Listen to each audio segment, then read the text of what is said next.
El libro de Levítico.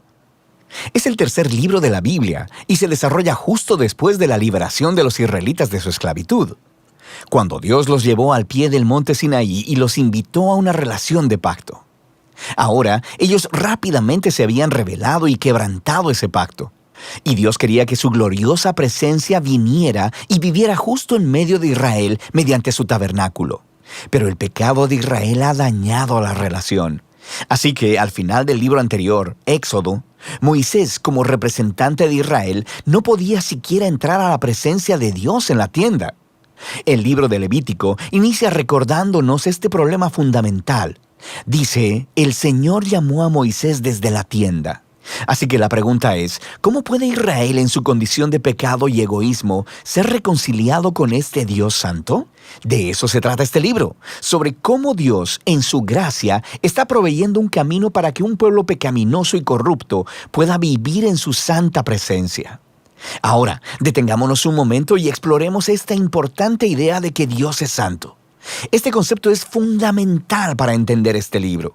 La palabra santo significa estar apartado o ser único. Y en la Biblia, Dios está apartado de todas las cosas por su rol único, como creador de todo, como el autor de la vida misma. Así que si Dios es santo, entonces el espacio alrededor de Dios también es santo. Está lleno de su bondad, vida, pureza y justicia. Así que si Israel, injusto y pecaminoso, quiere vivir en la presencia santa de Dios, ellos también deben volverse santos. Su pecado debe ser enfrentado, y por eso tenemos el libro de Levítico. Ahora, el libro tiene un diseño asombrosamente simétrico. Explora las tres maneras principales en que Dios ayuda a Israel para que pueda vivir en su presencia. Las secciones externas son descripciones de rituales que Israel debía practicar en la presencia santa de Dios. Las siguientes secciones internas se enfocan en el rol de los sacerdotes de Israel como mediadores entre Dios e Israel. Y dentro de eso hay dos secciones que se enfocan en la pureza de Israel. Y luego, justo en el centro del libro, hay un ritual clave, el Día de la Expiación, el cual provee unidad a todo el libro. El libro concluye con una breve sección donde Moisés llama a Israel a ser fiel a este pacto. Vamos a profundizar en el contenido del libro. La primera sección explora los 5 tipos principales de sacrificios rituales que Israel debía llevar a cabo. 2 de ellos eran maneras de cómo un israelita podía dar las gracias a Dios al ofrecerle de vuelta un obsequio simbólico de lo que Él le había dado primero. Los otros 3 sacrificios eran diferentes maneras de pedirle perdón a Dios. Así que aquí el israelita ofrecería la sangre de un animal mientras confiesa que su pecado ha aumentado el mal y la muerte en el mundo bueno de Dios. Pero Dios, en lugar de destruir a esta persona, por supuesto que quiere perdonarla. Así que el animal muere simbólicamente en su lugar y hace expiación, lo que significa que cubre su pecado. De manera que a través de estos rituales, los israelitas eran constantemente recordados de la gracia de Dios, pero también de su justicia y de la seriedad de su propia maldad y las consecuencias. El segundo grupo de rituales establecen las 7 fiestas anuales de Israel, y cada una de ellas cuenta una parte diferente de la historia sobre la manera en que Dios los redimió de la esclavitud en Egipto y los llevó a través del desierto hacia la tierra prometida. Y al celebrar estas fiestas de manera regular, Israel recordaría quién era y quién era Dios para ellos. Ahora, la sección sobre los sacerdotes de Israel. Aquí tienes a Aarón y a sus hijos, consagrados para entrar a la presencia de Dios en representación de Israel. Y luego, en esta sección correspondiente, encontramos los requisitos para ser sacerdotes. Los sacerdotes eran llamados a tener el nivel más alto de integridad moral y de santidad ritual, porque ellos representaban al pueblo delante de Dios, pero también representaban a Dios delante del pueblo. Descubrimos por qué la santidad de los sacerdotes importa tanto en esta primera sección, justo después de que la familia de Aarón fuera consagrada. 2 de sus hijos entran como si nada a la presencia de Dios y flagrantemente violan las reglas. Así que son aniquilados al instante por la santidad de Dios. Es un inquietante recordatorio de la paradoja de vivir en la presencia de un Dios santo, porque Él es pura bondad, pero se vuelve peligrosa para aquellos que se rebelan e insultan su santidad.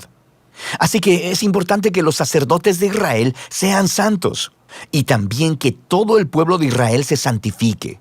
Sobre esto es que tratan las siguientes secciones internas. Los capítulos del 11 al 15 tratan de la pureza ritual requerida de todos los israelitas, y los capítulos del 18 al 20 tratan de la pureza moral del pueblo. Estos conceptos son lo que está por debajo de todo este lenguaje sobre pureza e impureza. Debido a que Dios es santo y apartado, los israelitas deben estar en santidad cuando entran a su presencia. Esto se conocía como estar limpio o puro. La presencia de Dios estaba excluida para todo aquel que no estuviera en una condición de santidad. No estar en santidad se le conocía como estar inmundo o impuro. Ahora, un israelita podía volverse impuro de unas cuantas maneras. Por ejemplo, al tener contacto con fluidos corporales reproductivos, al tener una enfermedad de la piel, al tocar moho u hongos o al tocar un cadáver. Para los israelitas, todos estos elementos estaban asociados con la mortalidad, con la pérdida de vida, lo que nos lleva al simbolismo central de estas instrucciones. Te vuelves impuro cuando te contaminas al tocar la muerte, por así decirlo. Y la muerte es lo opuesto a la santidad de Dios, porque Dios, en esencia, es vida. Esto es clave. Simplemente ser impuro no era pecaminoso o malo. Tocar esta clase de cosas era algo normal de la vida diaria, y la impureza era un estado temporal. Duraba 1 o 2 semanas y luego se eliminaba. Lo que estaba mal o era pecaminoso era entrar en la presencia de Dios llevando estos símbolos de muerte e impureza sobre mi cuerpo. No hagas eso. Ahora, la última forma de volverte impuro era al comer ciertos animales, y las leyes de comida kosher se encuentran justo aquí en esta sección. Han existido muchas teorías sobre por qué ciertos animales se consideraban impuros y prohibidos, para promover la higiene o para evitar tabús culturales. El texto simplemente no es explícito, pero la idea básica de todos estos capítulos es muy clara. Todos funcionan juntos como un grupo de símbolos culturales que le recuerdan a Israel que la santidad de Dios debe abarcar todas las áreas de sus vidas.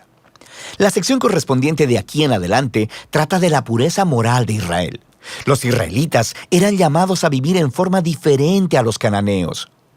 Debían cuidar del pobre en lugar de ignorarlo. Debían tener un alto nivel de integridad sexual y debían promover la justicia a través de toda su tierra. Ahora, aquí en el centro del libro nos encontramos con una larga descripción de una de las fiestas anuales de Israel, el Día de la Expiación. Probablemente, no todo pecado y rebelión de los israelitas sería cubierto a través de los sacrificios individuales. Así que una vez al año, el sumo sacerdote tomaría 2 machos cabríos. Uno de ellos sería ofrenda de purificación para expiar los pecados del pueblo, y el otro se llamaba el macho cabrío expiatorio. El sacerdote confesaría los pecados de Israel y simbólicamente pondría su mano sobre este macho cabrío y luego sería enviado al desierto.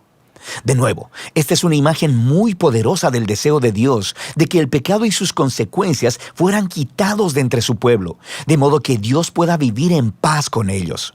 El libro concluye con Moisés llamando a Israel a ser fiel a todos los términos del pacto, y él describe las bendiciones de paz y abundancia que vendrán como resultado de Israel obedecer todas estas leyes. Él también les advierte que si son infieles y deshonran la santidad de Dios, resultará en desastre y eventualmente en exilio de la tierra prometida a Abraham. Ahora, si quieres ver cómo Levítico encaja con la gran narrativa, es útil mirar la primera oración del siguiente libro de la Biblia, Números. Comienza diciendo que Dios le habló a Moisés en la tienda. Así que podemos ver que Moisés ahora es capaz de entrar a la presencia de Dios en nombre de Israel. El libro de Levítico funcionó. Así que a pesar del fracaso de Israel, Dios proveyó una manera para que sus pecados fueran cubiertos, para que Dios pudiera vivir en paz en medio de personas pecadoras. Y de eso se trata el libro de Levítico.